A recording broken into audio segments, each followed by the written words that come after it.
Welcome, Shannon. Welcome back, everyone. Now we're going to be answering listener questions. Hi, Sally. How are you? I'm doing well, thanks. How are you doing? I am great, thank you. Good. All right. And so I think everybody who's been on this show knows you because you're a pretty regular guest. I'm very famous, Sally. You're very, very famous in the world of getting in. So right. Yeah. All right. So do you want to start? Since I think there are more admissions questions in finance. Absolutely. Yeah. So the first question comes in from Alex, and Alex asks, how much does being the child of a faculty member matter in college admissions? I am a full-time professor at a very highly selective institution, and I'm wondering if and to what degree this helps in admissions. This is a tough one. I mean, if you're full-time, you're tenured, right? Like you're not like adjunct, which really unfortunately has zero impact at all. Yeah. If you're full-time tenured, they do want to admit your student. They are aware that faculty are not happy when their students are admitted. However, if your student is not competitive, it's not going to be enough to get them in at a highly selective school. So, if your student is competitive, I would say it's actually a pretty substantial assistance, because let's face it, with these highly selective schools, I'm assuming we're talking about an Ivy or something similar. We're talking about admit rates from like sort of 5 to 8, we're actually 3 to 8% at this point. Like 50% of the students applying are competitive. So you do have to be in that group, but like getting a leg up among those students is actually quite a serious benefit. But if your student is not truly competitive at that high a level, it's not going to be enough. I worked at Chicago. We had to deny a faculty member's student. There was blowback. It was not something we wanted to do, but the student was simply not competitive. So so it's not going to be everything, but it is helpful for sure. Perfect. Like a tiebreaker factor, it sounds like. Exactly. Like, I think that's a good way to look at it. Yeah. All right. So Todd had a question for you that he emailed in.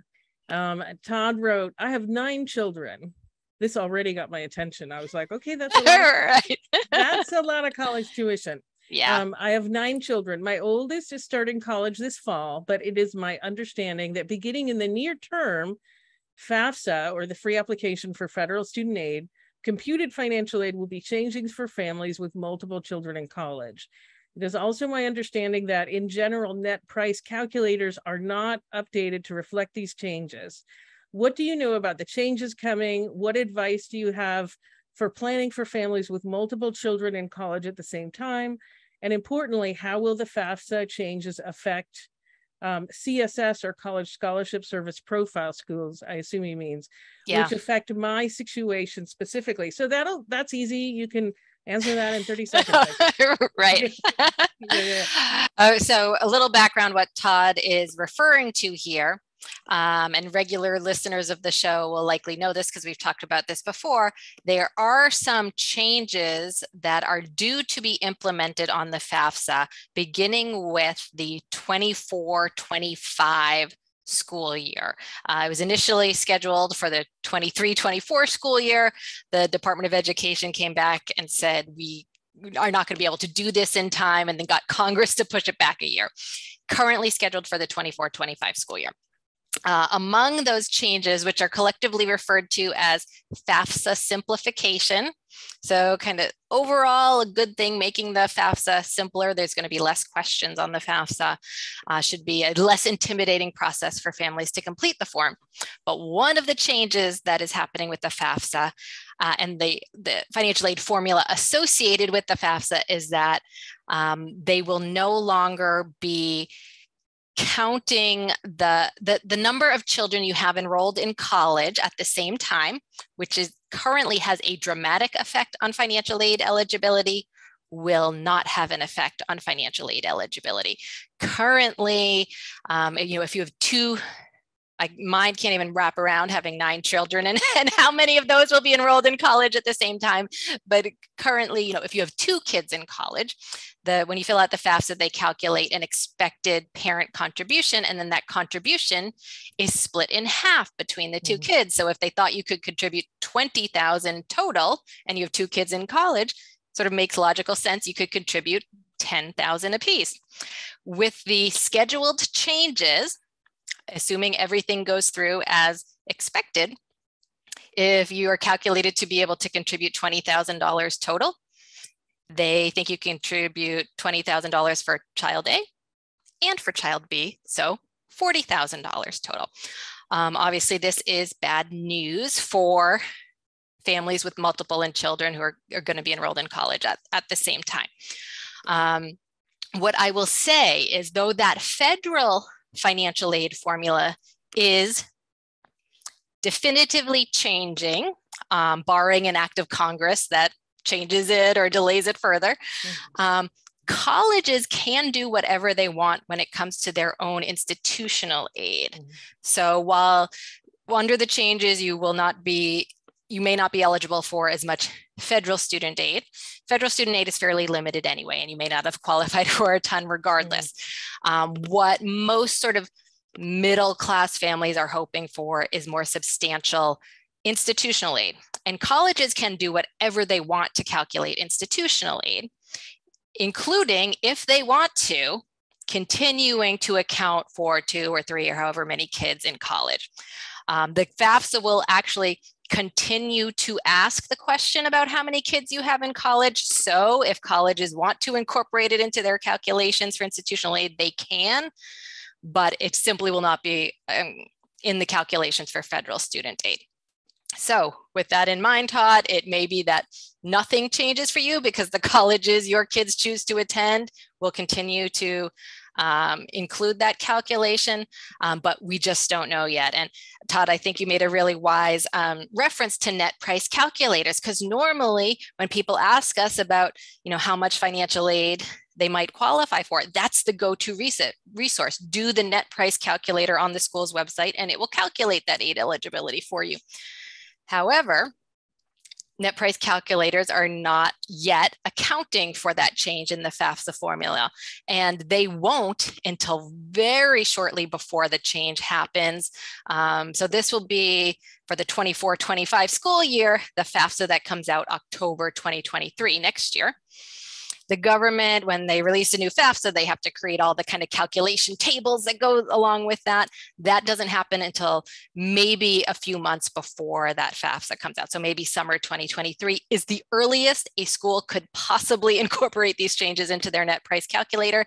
They're not required to incorporate those changes until actually a year after the change takes effect. So it might be a while before families will really be able to get a really accurate look at what these calculations will do at any individual school.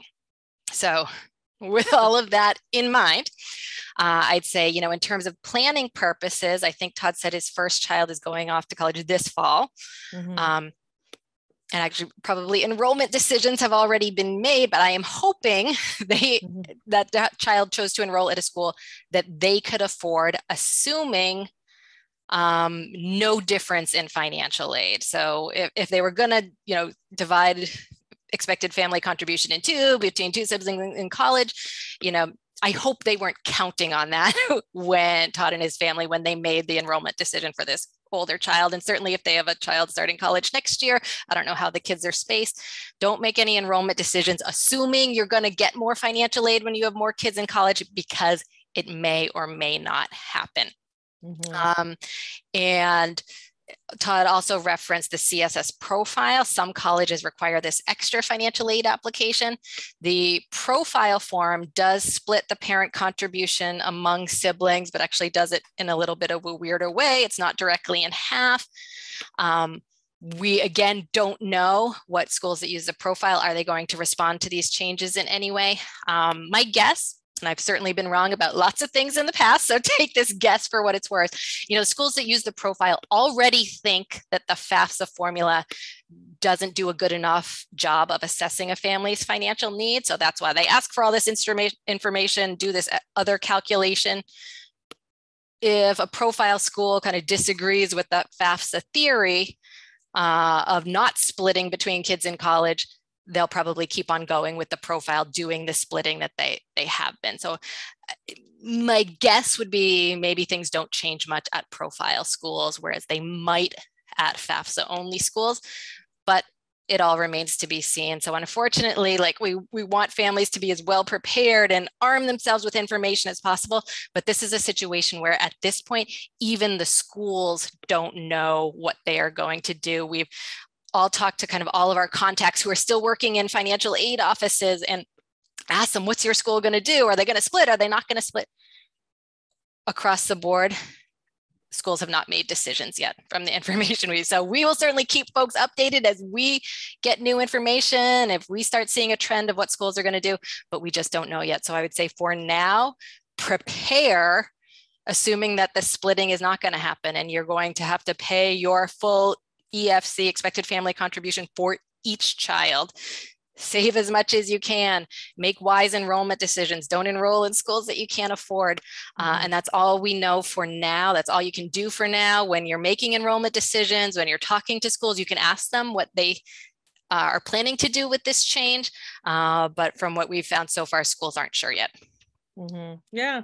I mean, just a quick question though, with 9 kids, that's reflected in the EFC anyway, right? Like at least it is. So at least there's that kind of relief. So the way the number of kids you have kind of enters the formula, it does enter in 2 different ways: the size of your household and the number of kids you have in college. So it will continue to be accounted for in the size of your household. They're not going to expect a family, 2 families have $100,000 income. One has 1 child, one has 9 children.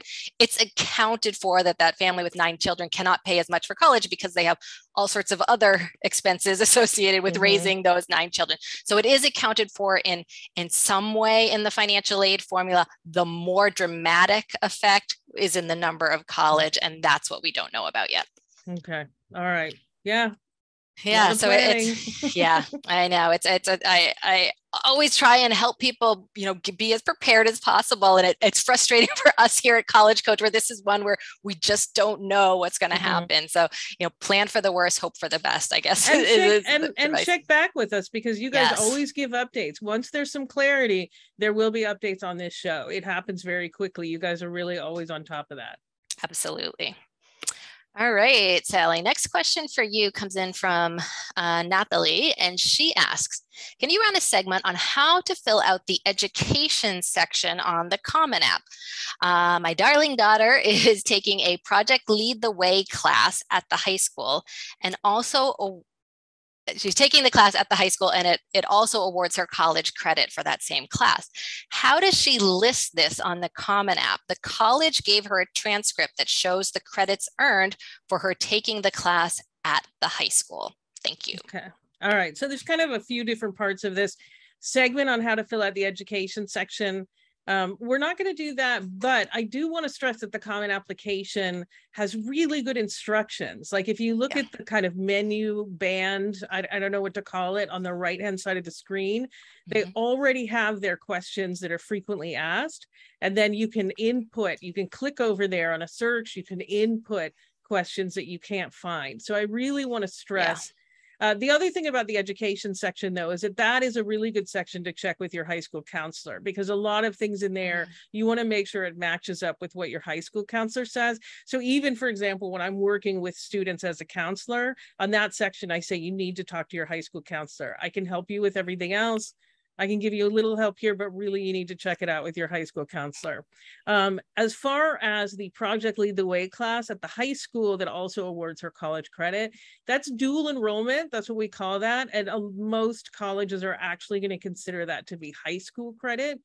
Or I shouldn't say most, that's not fair. I should say most private colleges, they may not give credit for it.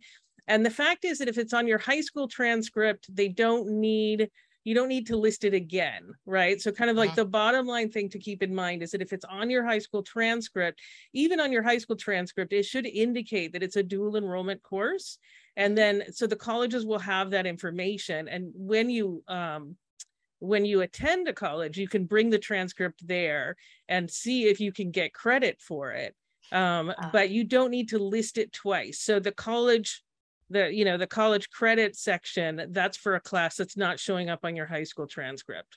So hopefully that answers Natalie's question. So, all right, next finance question. This one's a little shorter, so that's good. So from Jenna asked, my husband and I want our son to appreciate his education. So we were planning on having him borrow student loans rather than us footing the bill. What are the best loans for him to borrow? Yeah, so I may have some bad news for Jenna in that assuming the college that your son is attending costs more than kind of $5,000 to $7,000, your son cannot totally cover that in student loans in his own name. The one student loan program that is out there that students can borrow entirely in their name alone, no cosigner required, no credit check required. All you have to do is complete the FAFSA. It's called the Direct Student Loan Program. The older name for it is the Stafford Loan Program. You might have heard of it or had your own Stafford loans back in the day when you went to college. I did. Yes. Yes, I did. So the Stafford loans are in the student's name completely, totally the student's responsibility, but they are capped at relatively small amounts. It's $5,500 for freshman year of college, $6,500 for sophomore, and $7,500 each year for junior and senior years of college. That is the only amount that your son can likely borrow totally in his name alone. It may cover, community college tuition. It's not going to cover a four-year school unless he qualifies for substantial other financial aid or scholarships.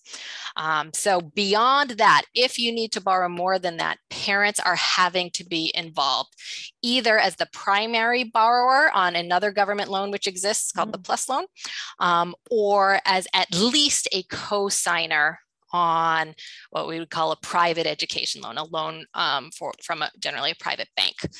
If you need more than that, $5,500 to $7,500, you're looking at a PLUS loan in the parent's name or a loan from the private market where students, assuming they're, an 18-year-old kid with no or part-time job and very little, if any, credit history, they're not going to be approved for a private loan on their own and need some adult, and it's usually a parent, to co-sign for them. So Jenna, I think you and or your husband might need to be involved somewhat in this borrowing that your son is going to do. You can get a private loan with him as the primary borrower and you as a co-signer, but as a co-signer, if he doesn't make payments, they come to you looking for the payment. So there's still certainly a significant level of responsibility there. And I'd just be careful with allowing your son to over borrow in private loans. I would keep an eye on that. A general rule of thumb that I think sort of makes sense is you don't want to borrow any more over your 4 years of college than you are expecting to make in income your first year out of college. So if you think you might come out making $40,000 a year, don't borrow any more than $40,000 again in the student's name. So I would say just sort of be careful there, Jenna. You may have to, reassess your planning. I think it's wonderful to give a child some skin in the game, give them some responsibility. But how much debt you put a child into, you want to be careful about that. And in fact, you can't put that debt totally on your son. You would at least have to be a co-signer beyond the $27,000 total that he can borrow in the direct loans. Mm-hmm. All right, great. Well, we are going to take a quick break and then we'll be back to answer more listener questions.